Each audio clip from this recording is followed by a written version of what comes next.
Budidaya udang faname merupakan salah satu sektor kelautan dan perikanan unggulan Indonesia. Spesies udang yang awalnya berasal dari pantai Pasifik ini kemudian berkembang menjadi komoditas penting di Asia Tenggara termasuk Indonesia. Saat ini, budidaya udang faname menjadi prioritas pengembangan aquaculture di Indonesia yang akan berdampak pada peningkatan kesejahteraan masyarakat pesisir dan nelayan Indonesia. Kebutuhan dunia akan udang faname terus meningkat dari tahun ke tahun. Sebagai negara kepulauan terbesar dengan garis pantai yang sangat panjang, Indonesia menyimpan potensi besar untuk menjadi eksportir penting udang faname dunia.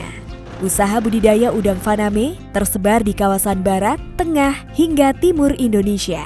Potensi itu seiring dengan usaha untuk terus meningkatkan produksi udang faname melalui inovasi dan pengembangan teknologi baru. Generasi baru yang beradaptasi dengan perkembangan zaman, yaitu milenial dan generasi Z, juga menunjukkan antusiasme untuk pengembangan budidaya udang faname. Inovasi dari generasi milenial ini membawa kita dalam muhibah ke Provinsi Sulawesi Tenggara, tepatnya di Kabupaten Bombana, tempat di mana usaha tambak udang faname tradisional perlahan-lahan bergeser menjadi tambak udang milenial. Ya, jadi di Bombana sini memang seperti saya gambarkan bahwa untuk sektor perikanan di sini, terutama tambak itu, memang ada beberapa daerah yang memang berpotensi untuk kita kembangkan. Tetapi yang sekarang ini yang lebih menonjol itu adalah berada pada daerah kawasan Polian Tenggara dan Polian Selatan, Polian Timur di situ. Tapi sebenarnya termasuk juga di daerah sini, daerah Lantari Jaya dan lain sebagainya itu sangat berpotensi sebenarnya untuk kita kembangkan pada sektor tambak ini. Terutama juga seperti di Kabaena. Cuma di Kabaena itu ada wilayah kepulauan juga, sangat strategis sebenarnya, sangat bagus beberapa tempat untuk kita kembangkan ini. Kalau tambak udang faname sekarang ini kan sentranya kan ada di Polian Timur, seperti tadi yang saya jelaskan itu. Bahkan kita di Bombana sini pernah sudah ada BBU-nya kita, Balai Benih Udang. Cuma waktu itu tahun 2014 ya Bu, 2015 itu masih beroperasi. Walaupun pergerakannya itu tidak terlalu baik, dan setelah itu dia terhenti karena butuh pembiayaan yang lebih tinggi dengan istilahnya katanya menggunakan dengan pembibitan udang faname. Tapi kalau misalnya ini pergerakan dari masyarakat, karena ini kan tergantung dari masyarakat bagaimana kita menghidupi masyarakat ini pada sektor ekonomi kerakyatan, pendapatan mereka itu insya Allah pemerintah akan dorong itu untuk menghidupkan kembali BBU kita yang ada di sana. Dukungan pemerintah setempat dalam pengembangan usaha sangat diperlukan. Tetapi sebagaimana dijelaskan Bapak Menarfa, pemerintah juga memiliki keterbatasan, terutama terkait dengan program prioritas dan alokasi anggaran. Inisiatif dan peran serta masyarakat sangat dibutuhkan untuk menumbuh kembangkan usaha ini. Untungnya, Kabupaten Bombana memiliki seorang putra daerah yang masih berusia muda tetapi memiliki komitmen besar untuk mengembangkan budidaya udang faname. Assalamualaikum warahmatullahi wabarakatuh. Perkenalkan, nama saya Supriyansa Yusuf, biasa dipanggil Anca SP. Pekerjaan saya bergerak di bidang perikanan, khususnya budidaya, terus juga dengan pemasarannya. Asal dari Kabupaten Bombana, Provinsi Sulawesi Tenggara. Sedikit saya ceritakan. Orang tua saya adalah petani tambak tulen ya, yang khususnya di Windu kemarin. Kemudian saya bersekolah di sempat sekolah di Kabupaten Bombana. Saya melihat potensi di perikanan itu sangat besar. Akan tetapi di saat usia 17 tahun, saya belum bisa melihat bagaimana cara pengembangannya ini. Sehingga saya waktu itu sempat ke Jawa Tengah, di tempatnya di Semarang. Saya sempat belajar sama ibu angkat di sana bagaimana cara pengembangan budidaya udang. Setelah itu saya balik lagi ke Kabupaten Bombana selama 1 minggu. Setelah itu saya ke Makassar, masuk di perusahaan pembelian udang waktu itu di Makassar. Dari situ saya memulainya, dari saya mengetahui pasarnya yang begitu besar, sehingga saya konekkan yang kemarin potensi besar dan pemasaran besar itu bagi saya sangat menonjol untuk kita usahakan, karena bidang ini adalah bidang pengeksporan. Jadi dari situ saya belajar waktu itu. Sebagai generasi milenial yang mudah menyerap informasi, tidak sulit bagi Anca untuk memahami potensi besar udang faname. Hal ini juga didukung dengan passion besarnya di dunia perikanan. Jadi kenapa saya harus memilih di budidaya khususnya udang faname? Pertama-tama pasarnya yang sangat jelas. Kemudian juga kita tahu persis bahwa Presiden kita Insinyur Joko Widodo itu mempunyai target di 2022, dia kepengennya 20 juta ton target dari budidaya khususnya di udang faname. Tapi sampai saat ini itu belum tercapai. Jadi bagi kami pengusaha budidaya udang faname khususnya, itu sangat termotivasi karena pasar yang begitu besar yang menantikan kita di depan kita ini. Jadi kenapa kita nggak ambil positifnya itu seperti itu? Ya, jadi yang kedua sedikit saya jelaskan, saya mencintai perikanan. Yang kedua, mungkin juga saya bisa sharing sama teman-teman di luar. Kerjakan apa yang Anda cintai. Saya mencintai perikanan, apalagi yang namanya udang faname. Saya sangat suka makan udang faname sehingga saya membudidayakan udang faname. Kemudian keuntungannya di antara 60% sampai 90% kita bisa capai. Untuk sebuah cita-cita besar, tidak ada jalan yang mudah. Anca mengakui bahwa pada awalnya dia mengembangkan tambak tradisional untuk budidaya udang faname. Tetapi hasil yang didapatkan tidak seperti yang diharapkan. Inilah yang kemudian mendorong Anca untuk melakukan inovasi yang kemudian dikenal sebagai tambak milenial.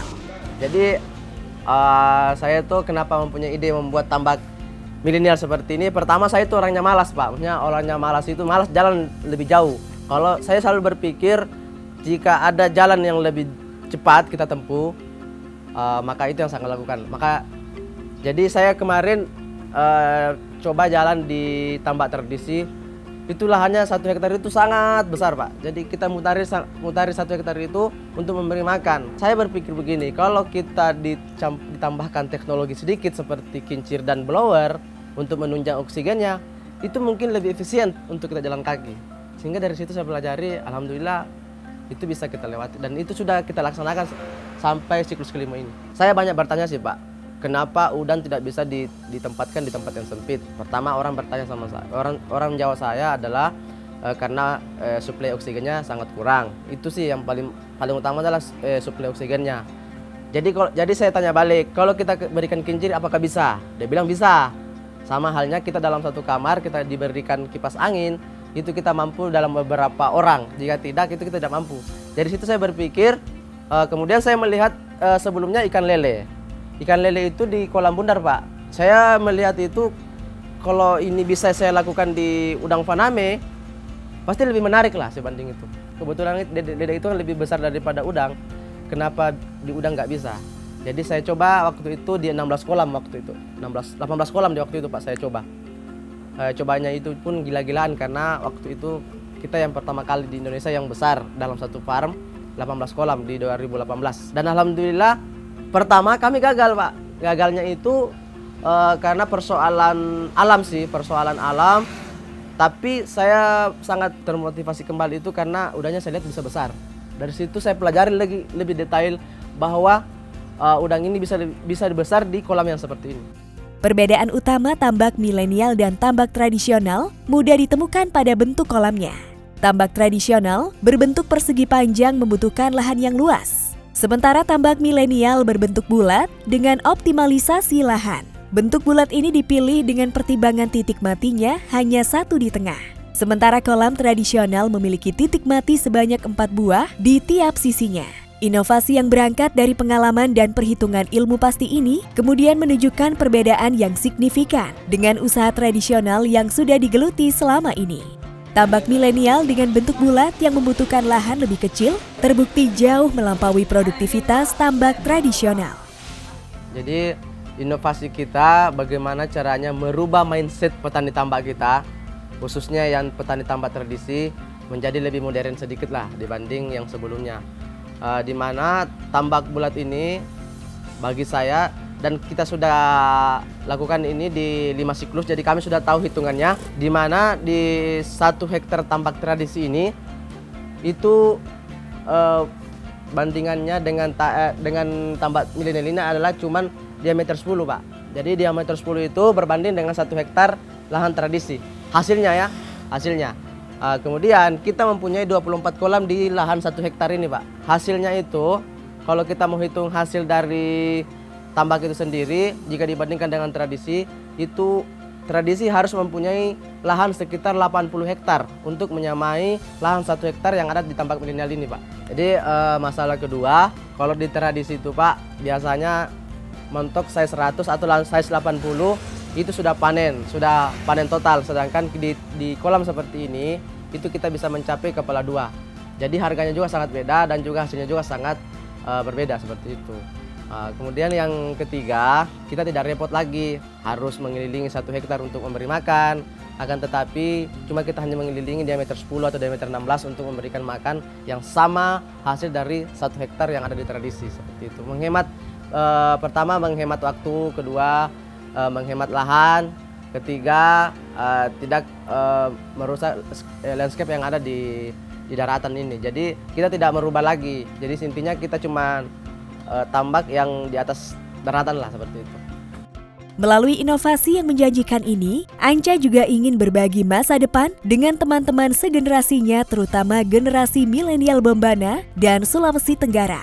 Untuk itu, dia menggagas berdirinya kelompok milenial SP Community. Tujuan awalnya adalah untuk mengajak generasi muda mencintai dunia perikanan dan kemudian bisa terjun langsung dalam usaha budidaya. SP Community kemudian berkembang menjadi kelompok milenial yang aktif dan produktif. Sebagai penggagas dan pembina, Anca melihat bagaimana teman-temannya tumbuh dan berkembang bersama kelompok ini. Hal yang dirasakan langsung oleh Karman, ketua kelompok SP Community yang terlibat sejak awal pendirian. Nama saya Karman, saya berasal dari Desa Wambarema, Kecamatan Pulang Utara, Kabupaten Bombana, Provinsi Sulawesi Tenggara. Saya sebagai ketua kelompok di Tambak SP Community. Sejarahnya itu, sebelum kita dirikan tambak ini kan dulu kan hanya beranggotakan 3 orang. Akan tetapi setelah beberapa asumsi dari teman-teman kita kumpulkan, kita mulai bentuk kelompok Tambak SP Community ini yang mungkin kedepannya tujuannya agar budidaya udang. Sehingga permodalan pertama itu kami kumpulkan dari beberapa anggota dan tenaga sukarelawan lainnya. Selain tujuan pemberdayaan generasi muda dan membuka lapangan kerja lebih luas, keberadaan kelompok SP Community ini juga bertujuan untuk mencetak sebanyak-banyaknya ahli dan teknisi budidaya.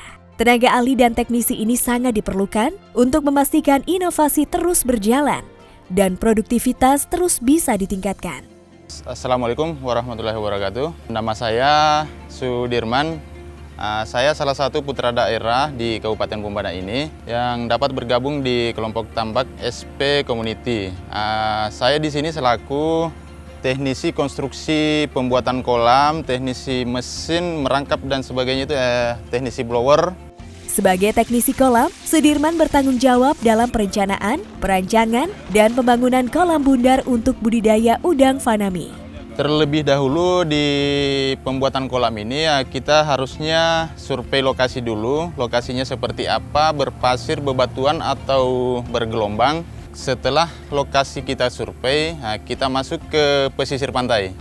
Apakah perairannya mendukung untuk budidaya atau bagaimana? Kita perlu cara-cara tertentu di situ untuk menganalisa bagaimana cara kita untuk bisa fungsikan air tersebut. Dari situ setelah lokasi kita pastikan ini bisa kita gunakan untuk budidaya, lokasi tambak budidaya udang, di situ kita mulai buat RAB-nya.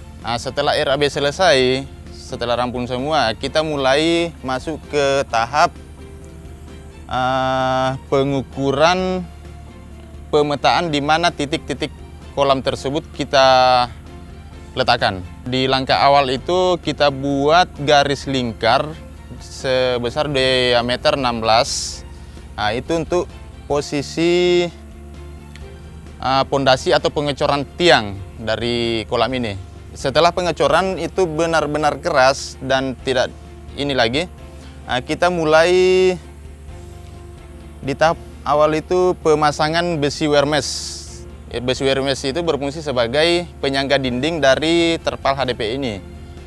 Setelah itu kita masuk ke tahap penggalian sentral, di mana sentral itu kita salurkan ke box control. Untuk pembuangan air, selain itu kita untuk pengeringan di saat panen nanti. Nah, setelah itu kita perataan lantai dasar kolam ini. Setelah lantai dasar kolam ini rata, kita lanjut ke pemasangan HDPE. Nah, setelah semua rampun HDPE-nya terpasang, kita masuk ke pemasangan jaringan-jaringan blower. Yang dimana di dalam kolam ini terdiri dari 42 titik aerotup dan 42 titik batu aerasi. Setelah semuanya terpasang, kita keluar ke pemasangan jaringan dari blower, instalasi pipa-pipa ke kolam-kolam untuk pengetesan di mana fungsi blower ini dapat berfungsi dengan baik atau bagaimana. Setelah itu kita masuk ke pengisian air. Di mana pengisian air ini kita membutuhkan waktu 1-2 hari untuk ukuran yang kita inginkan.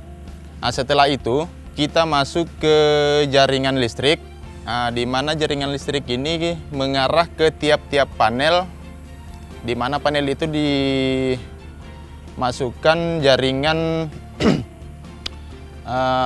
jaringan kincir. Selain itu jaringan penerangan. Lanjut dari itu kita masuk ke pengetesan blower, di mana di sini pengetesan blower pertama, di mana kita bisa tahu fungsi blower itu dapat berfungsi dengan baik, gelembungnya sempurna atau bagaimana. Barulah kita masuk ke tahap perlakuan awal, di mana perlakuan itu menyangkut masalah budidaya. Untuk proses budidaya, kelompok SP Community juga menyiapkan teknisi khusus yang mampu melakukan perencanaan, pengelolaan, dan pengawasan sehingga usaha tambak berjalan secara efisien dan mampu mencapai target yang diinginkan.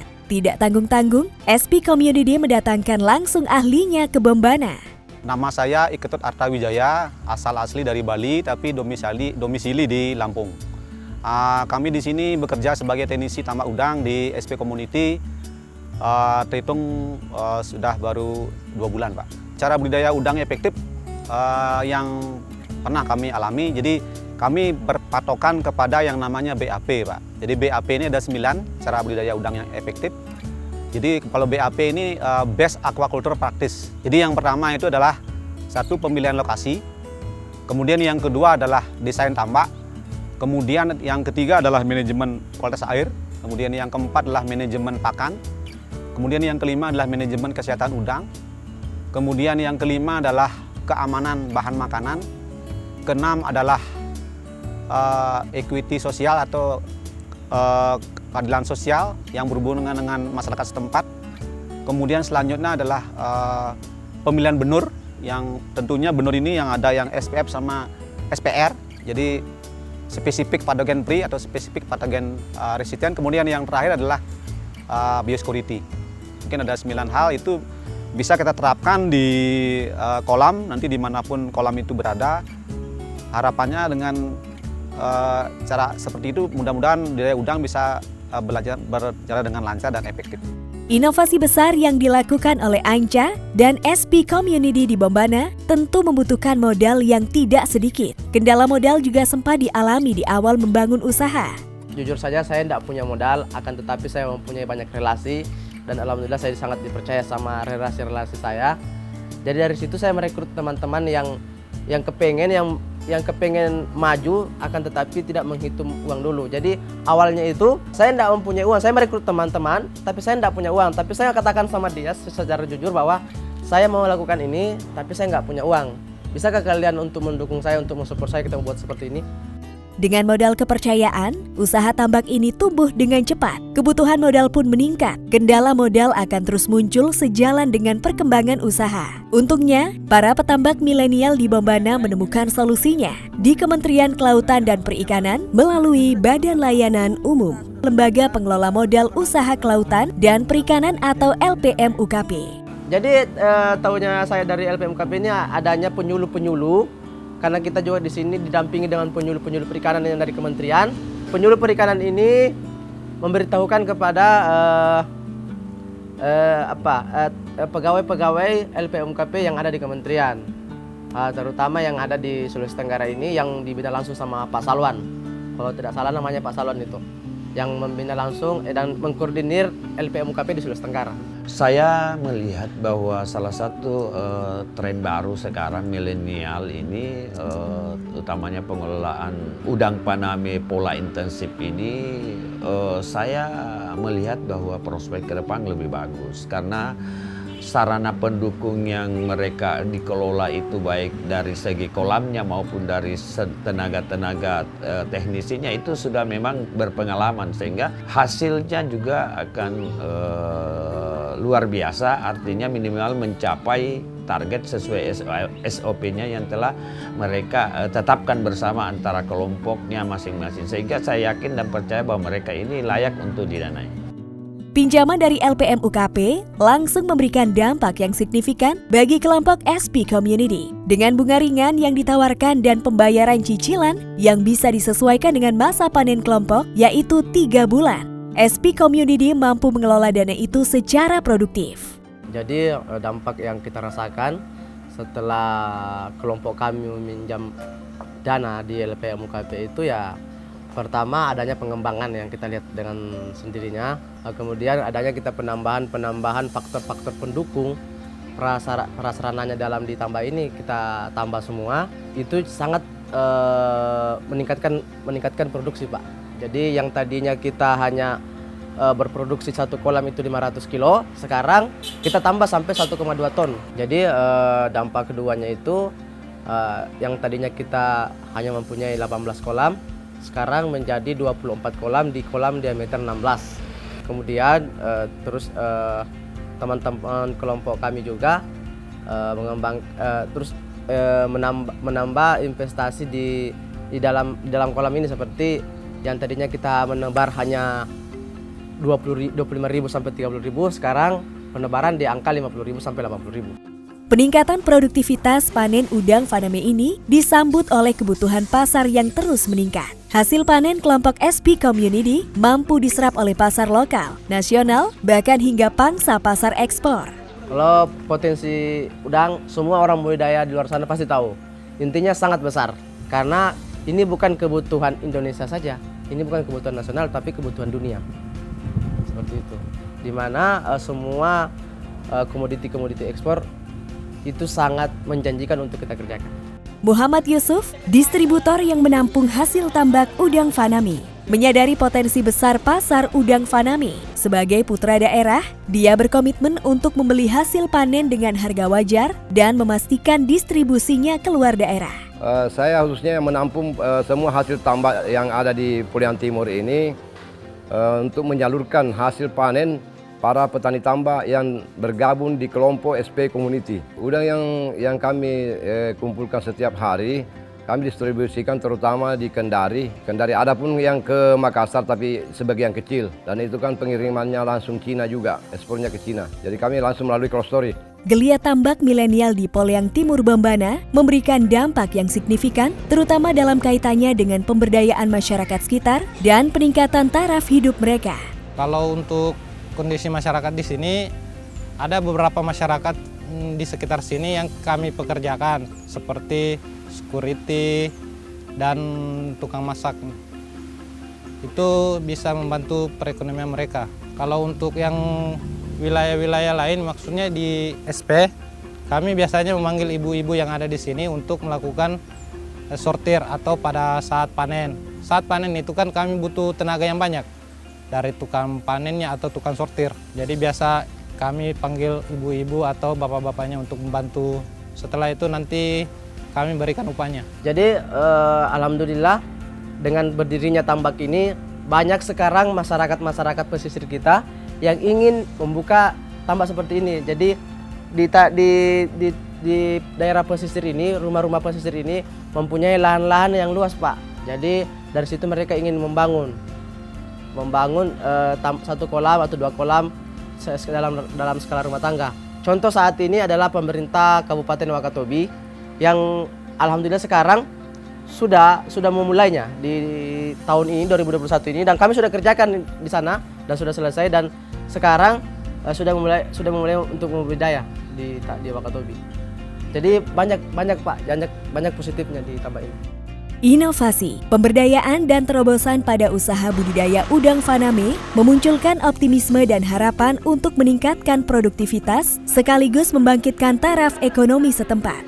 Ya, kita berharap bahwa mudah-mudahan Bombana bisa menjadi pilot project untuk SP Community ini. Ya, walaupun mungkin di daerah lain mungkin sudah pernah ada ya. Tapi di Bombana sini dengan adanya ini kita berharap bagaimana masyarakat kita ini di samping pemerintah juga masyarakat bisa memberi dukungan untuk mengelola bagaimana udang ini bisa dikelola dengan SP Community itu. Kesuksesan kelompok SP Community dalam melakukan inovasi tambak udang Faname di Kabupaten Bombana membuktikan peran penting kaum milenial dalam mengembangkan usaha budidaya perikanan, terutama udang Faname. Generasi muda akan senantiasa menjadi penggerak dan pembaharu untuk menciptakan masa depan yang lebih baik untuk usaha kelautan dan perikanan di Indonesia.